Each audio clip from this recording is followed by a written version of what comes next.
Bill Vander is my guest. Bill, you were mayor of Surrey long ago. You and I were both in the first Bill Bennett government. You stayed around a little longer than I did.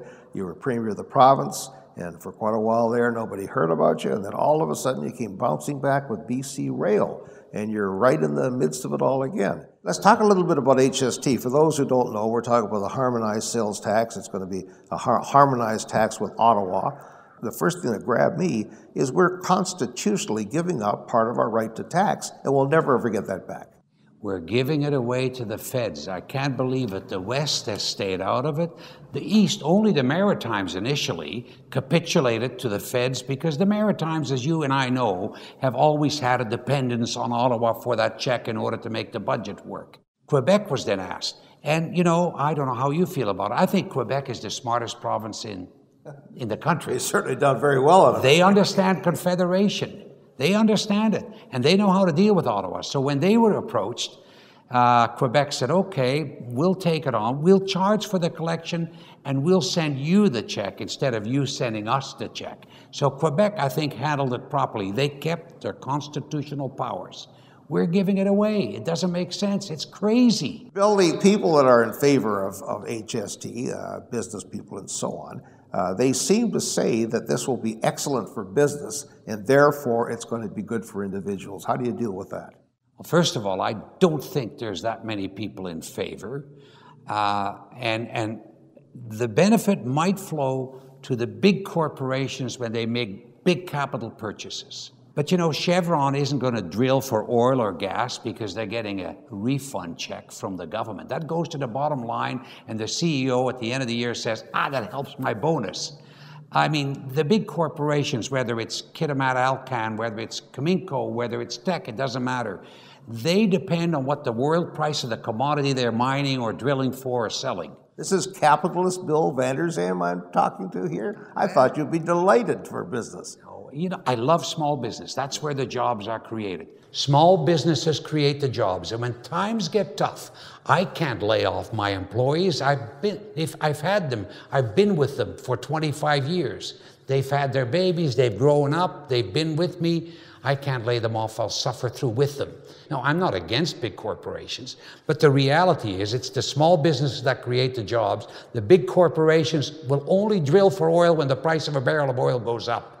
You know, it's interesting, a lot of the apologists for the HST, they go the Milton Friedman way and they say, well, it all trickles down. A little quote for you can use. This is what John Kenneth Galbraith, the economist, had to say about that. He said, if you feed enough oats to the horses, some will pass through to feed the sparrows.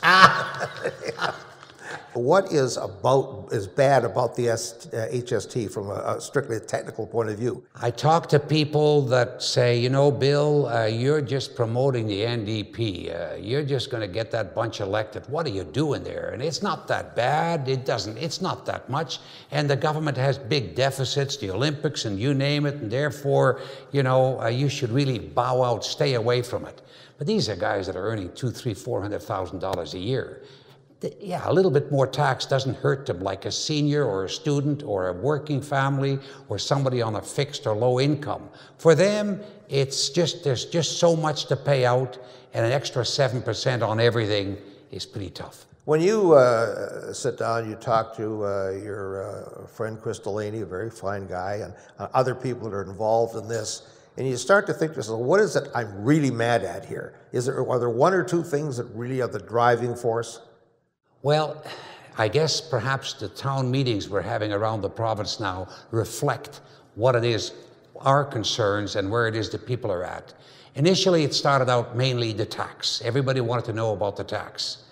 Then there was more and more concern about truthfulness in government. They had been misled. They were told just before they were told the tax was coming in during an election that there wouldn't be an HST, and all of a sudden there's the HST. So that upsets people. And the third thing is this whole question of democracy. When 80 to 90% of the people, depending on what the poll, are against something, is a government entitled to just run over that? Should they not be paying attention to 80 to 90% of the people? Can they just ignore that? You've got a tough road to hoe with this, though. Tell us a little bit about the legislation, what you have to accomplish in order to get anything done. Yeah, the legislation is ridiculous. Wasn't it your legislation? I brought in the legislation. But I didn't write the rules. Oh, I see. No, the rules were written by Mike Harcourt. And frankly, knowing Mike, I doubt if he personally had much to do with it. It was probably some top bureaucrat someplace that wrote the rules. And they were written to make it so difficult that it can't work. The only reason that we're going to be succeeding is because, unlike the BC Rail or the BC Hydro or the ferry issue, this one crosses all political boundaries. It's everybody. We get liberal people standing up at the meeting saying, I'm a liberal card holder and I've been lied to and I've been misled and I'll never support these guys again and I'm against the HST. What can I do to help? We got to get 10% of the registered voters in every one of the 85 constituencies. 10%.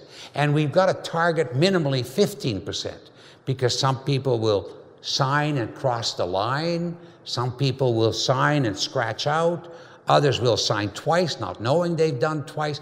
Hardly anybody knows the constituency they live in. So it's all of those things. So we need to get 15%. Incidentally, in Fort St. John, I think by the end of this weekend, we'll be on our way to reaching 40%. Really? In Fort St. John. 40% of the registered voters. That's old Socred country. Yeah, that's old Socred, rather conservative country. But you know, they're having to compete with Alberta. That's the difficulty there. It's very tough. But you know what? In spite of all of that, because of the issue, we're winning. We're winning and we're going to win it when we're through. You know, it happens to governments when they're there too long. They get a bit arrogant. They think they can get away with anything and everything. And I've been there, you've watched it perhaps for all of the time that I was involved or anyone else from another perspective. Very good. But I can't believe this bunch. They're not in touch with the public at all. They don't know where the people are at. And if they do, they're ignoring them completely. Now, you've got a time constraint here too. It has to be done within a certain time? We're okay. We have to have it done by July 5th. And we had to, and Chris Delaney and I drafted the legislation that had to be attached to the petition, and it had to be approved first by the lawyers at Elections BC, and the legislation basically repeals the HST. All right. So it extinguishes the HST. Two problems. First of all, the government doesn't have to do that, even if you get those signatures. That's true. Secondly, it may be constitutionally impossible for them to do it by that time.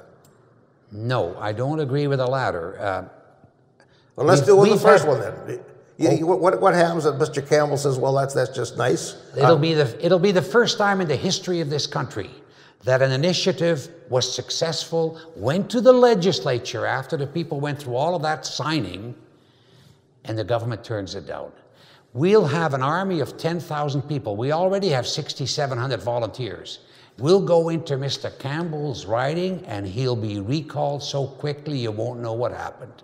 And we'll carry on the recall. If there's another leader and the leader carries on with the same tax and doesn't listen to the people, we'll go in with the army again and recall that person. This is an exercise in democracy that we can't allow to fail. It's too important. This is the only hope people have now. Well, Bill, people are going to be saying about you, as they are already, you are going to get the NDP back in. My mom used to tell me that when you were the premier, and she was right, as it turned out. But does that not concern you and concern Chris and concern people that are unsympathetic to the New Democratic Party? Well, there are a lot of people that don't want the New Democratic Party. They'll stand up at the meetings and they'll say, this is what you're doing, Bill. Do you feel bad about that? I say, no, I'm here because of the people and the issue. It's people power. It's nothing to do with political parties. However, you're right. It could elect the NDP. On the other hand, the Liberals themselves, by doing what they're doing, are opening the doors to a third political party. Once you get that HST in, assuming that the government ignores all of your efforts and keeps it there, how do you get rid of it? The agreement we have between the Minister of Finance provincial here and the Minister of Finance in Ottawa has a provision in it, a clause that says, with notice, either side can cancel the agreement, can cancel the HST. So it can be canceled. Bill, it's been great talking to you. It's been a long time, and it's good to see you. It's a pleasure. Looking well. Thank you, Rafe. Take care.